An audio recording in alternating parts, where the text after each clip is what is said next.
très belle chanson. C'est-à-dire que bon, dans le désert, on peut oublier son nom. Il n'y a plus personne pour nous appeler ou nous donner de la souffrance. Parce que bon, on vit dans une société, il y a toutes sortes de gens qui ont toutes sortes d'énergie négative. Donc il faut vraiment appeler les anges pour nous débarrasser de toutes ces négativités qu'on peut prendre inconsciemment aussi, parce qu'ils s'accrochent il suffit de croiser quelqu'un qui a des doutes et des peurs. S'il y a le moindre doute ou peur, ça s'accroche à notre doute et notre peur et ça le cultive à l'intérieur. Donc il faut tout de suite les désactiver et demander à ce que les anges nous élèvent, nous nettoient, nous purifient pour nous apporter juste dans la joie et l'amour et la lumière. Hein.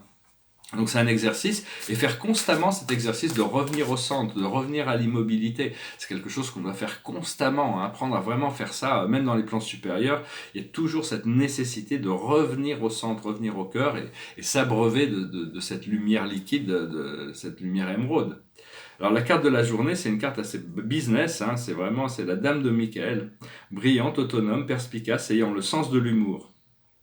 Donc il faut utiliser aussi l'humour pour décharger les situations. Vous savez exactement quoi faire. Mettez votre expérience à profit. Focalisez-vous plutôt sur votre carrière que sur une histoire d'amour. Oui, l'amour le romance va venir, mais bon, il faut s'occuper de toute cette logistique, arriver à débloquer arriver à avoir une vie harmonieuse, voir qu'est-ce qu'on peut faire aujourd'hui pour arriver à accélérer ce procédé d'harmonisation dans notre vie physique, et les choses se mettent en place au fur et à mesure que les anges apportent toutes ces connexions. Aussi, on peut demander aux anges et on se met dans un état de réceptivité, et quand les opportunités arrivent, on est prêt pour les rencontrer. Voilà, je vous salue, je vous remercie, et puis je vous dis à très bientôt. Namaste.